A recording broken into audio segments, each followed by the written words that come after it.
नमस्कार साथियों। भारतीय जनता पार्टी जिस तरह से राम मंदिर और 22 जनवरी को रामलला के प्राण प्रतिष्ठा समारोह जो कार्यक्रम होने जा रहा है, एक देश भर में जो माहौल बना दिया है, वो खुद प्रधानमंत्री जी ने ये बोला कि भाई राम में जो पूरा देश हो चुका है, राम राज्य है, और राम राज्य में जनता का राज होता है। उधर इंडिया गठबंधन का ढोलमुल रवैया, भले ही राहुल गांधी भारत जोड़ो न्याय यात्रा निकाल रहे हूं, और इधर सत्ता पक्ष यानी कि भारतीय जनता पार्टी का एक सटीक राजनीति, या ये कहा जा सकता है कि राम मंदिर के नाम पर जबरदस्त देश में माहौल। भारतीय जनता पार्टी ये माने बैठी है कि ये जो 2024 का लोकसभा चुनाव होने जा रहा है, उसमें भारतीय जनता पार्टी की जीत निश्चित है। और अब 400 के पार का नारा जो है वो भारतीय जनता पार्टी ने दिया है, और ये होर्डिंग लगने लगे कि फिर से मोदी सरकार। तो भारतीय जनता पार्टी में जिस तरह से जीत के प्रति उत्साह एक नजर आ रहा है कि हाँ, भारतीय जनता पार्टी ये चुनाव जीत जाएगी, और जितना चुनाव में ये लग रहा है कि भाई भारतीय जनता पार्टी में सब कुछ ठीक ठाक है, ठीक ठाक है नहीं। भारतीय जनता पार्टी में जितनी तैयारी लोकसभा चुनाव की चल रही है, जितनी कसमकस लोकसभा चुनाव को लेकर है, जिस तरह से लोकसभा चुनाव को लेकर बड़ी तैयारी भारतीय जनता पार्टी कर रही है, उसी तरह से एक लड़ाई भारतीय जनता पार्टी में अंदरूनी चल रही है। ये माना जा रहा है कि साहब 2024 में यदि एनडीए सरकार बनती है और प्रधानमंत्री नरेंद्र मोदी बनते हैं, तो लगभग 1.5 साल बाद में प्रधानमंत्री नरेंद्र मोदी जो है वो 75 साल के हो जाएंगे। और खुद प्रधानमंत्री नरेंद्र मोदी ने ये संविधान बनाया है अपनी पार्टी का कि 75 साल के बाद में भारतीय जनता पार्टी में नेता को संन्यास लेना पड़ेगा, संन्यास ले लेगा। तो ये इस समय एक लड़ाई भारतीय जनता पार्टी में अंदरूनी चल रही है कि सरकार बनने पर यदि प्रधानमंत्री नरेंद्र मोदी 1.5 साल बाद में राजनीति से संन्यास लेते हैं, तो फिर प्रधानमंत्री बनेगा कौन। जो खबरें आ रही हैं, जिस तरह से भारतीय जनता पार्टी में माहौल देखा जा रहा है, दो लॉबी जो है इस समय भारतीय जनता पार्टी में काम कर रही है। एक लॉबी जो है वो प्रधानमंत्री नरेंद्र मोदी और गृह मंत्री अमित शाह की है, और दूसरी लॉबी जो है वो आरएसएस प्रमुख जो मोहन भागवत है, आपके योगी आदित्यनाथ है, नितिन गडकरी हैं, राजनाथ सिंह बैलेंस करे हुए हैं। तो दो लॉबी काम कर रही है। और विशेष रूप से इस समय जो है उत्तर प्रदेश में अमित शाह जो गृह मंत्री हैं और उत्तर प्रदेश के जो मुख्यमंत्री है योगी आदित्यनाथ, उनके बीच में एक बड़े वर्चस्व की लड़ाई देखने को मिल रही है। अंदर खाने खबरें ये आ रही है कि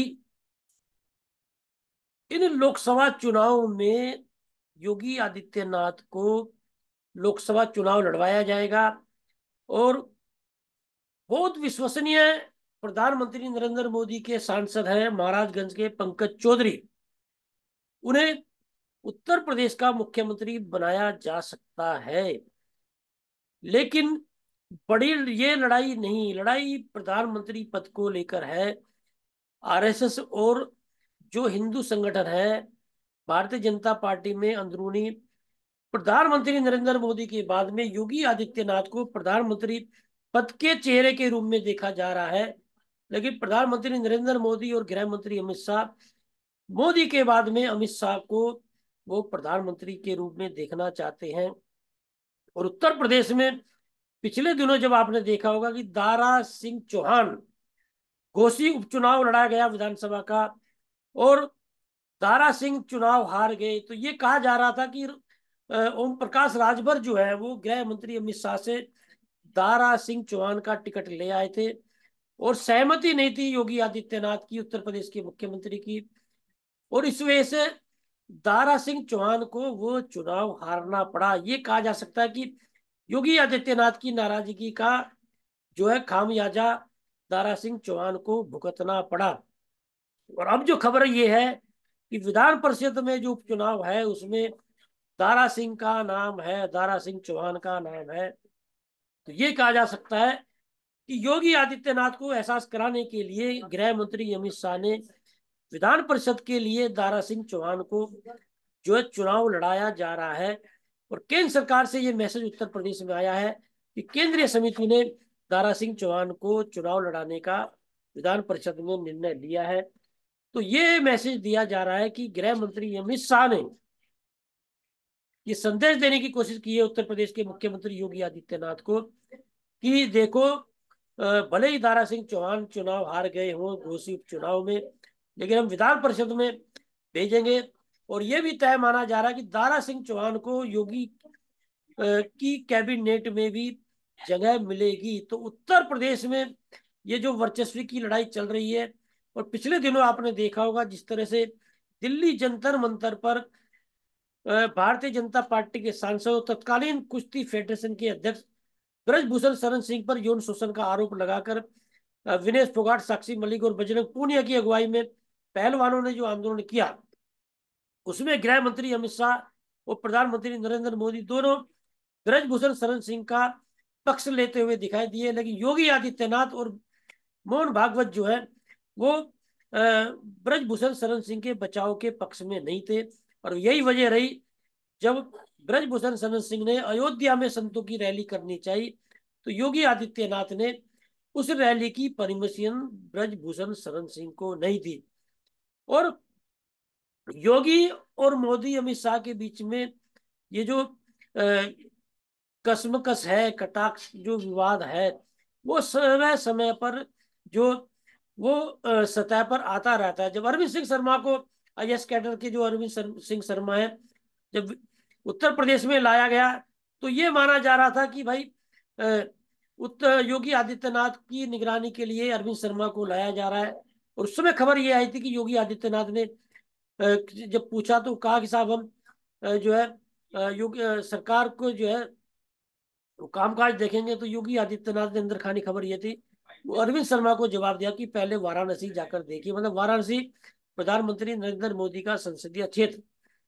और अब दारा सिंह चौहान को कैबिनेट में घुसाया जा सकता है। केशव मौर्य की चर्चे लगातार जो है समय समय पर आते रहते हैं कि गृह मंत्री अमित शाह जो और प्रधानमंत्री नरेंद्र मोदी खासम खास है केशव प्रसाद मौर्य। तो जिस तरह से मध्य प्रदेश में शिवराज सिंह चौहान को दरकिनार किया गया, जिस तरह से महाराष्ट्र में वसुंधरा राजे को दरकिनार किया गया, जिस तरह से नितिन गडकरी को दरकिनार किया गया, अब उत्तर प्रदेश के मुख्यमंत्री योगी आदित्यनाथ, क्योंकि प्रबल दावेदार है प्रधानमंत्री नरेंद्र मोदी के बाद में प्रधानमंत्री पद के, तो योगी आदित्यनाथ को भी दरकिनार करने की तैयारी प्रधानमंत्री नरेंद्र मोदी और गृह मंत्री अमित शाह ने कर ली है। हालांकि आरएसएस का हाथ जो है वह योगी आदित्यनाथ का सिर पर है, क्योंकि जब 2017 में भारतीय जनता पार्टी की सरकार बनी तो लगभग ये माना जा रहा था कि मनोज सिन्हा को मुख्यमंत्री बनाने की पूरी तैयारी प्रधानमंत्री नरेंद्र मोदी और अमित शाह ने कर ली थी। लेकिन आरएसएस के हस्तक्षेप के बाद में योगी आदित्यनाथ को जो है मुख्यमंत्री बनाया गया। तो ये अंदरूनी लड़ाई जो है भारतीय जनता पार्टी में अभी है प्रधानमंत्री पद को लेकर। अब लोकसभा चुनाव में ये लड़ाई किस सतह पर उतर कर आती है या क्या माहौल बनता है वो तो समय बताएगा। लेकिन इंडिया गठबंधन की यदि आप बात करेंगे, जिस तरह से बसपा मुखिया मायावती ने इंडिया गठबंधन में जाने से इनकार कर दिया और कहा, अरे अखिलेश यादव को, समाजवादी पार्टी को, जैसे अखिलेश यादव जो है और राम गोपाल यादव जो मुख्य महासचिव है समाजवादी पार्टी के, वह लगातार बोल रहे थे कि बहुजन समाज पार्टी को यदि इंडिया गठबंधन में लिया जाता है तो वो शामिल नहीं होंगे। लेकिन हाल के दिनों में अखिलेश यादव ने जिस तरह सुर बदला तो मायावती ने कहा कि भाई सपा मुखिया जो है अखिलेश यादव गिरगिट की तरह रंग बदल रहे हैं। और आज अखिलेश यादव ने बोला कि हम तो बहन जी को प्रधानमंत्री बनाना चाहते थे, मतलब एक बड़ा हमला जो है कटाक्ष किया है अखिलेश यादव ने। हालांकि इंडिया गठबंधन में जो ढुलमुल टिकटों का भी बंटवारा नहीं हुआ है, उधर जो राष्ट्रीय अध्यक्ष जो एनडीए का अध्यक्ष जो है मल्लिकार्जुन खड़गे को बना दिया गया है। नीतीश कुमार में कहीं नाराजगी देखने को मिल रही है और ये भी कहा जा रहा है कि नीतीश कुमार 22 जनवरी को अयोध्या में जो रामलला की प्राण प्रतिष्ठा समारोह है उसमें जाएंगे। और प्रधानमंत्री नरेंद्र मोदी की जो रैली होने वाली थी चंपारण में, वह भी इसलिए स्थगित हुई। कोई बात चल रही है जदयू और बीजेपी के बीच में, और ये माना जा रहा है कि 22 जनवरी को प्रधानमंत्री नरेंद्र मोदी और बिहार के मुख्यमंत्री नीतीश कुमार के बीच में कोई वार्तालाप हो सकती है। इधर दिल्ली में अरविंद केजरीवाल ने एक माहौल बनाने के लिए सुंदर का पाठ जो है शुरू कर दिया है।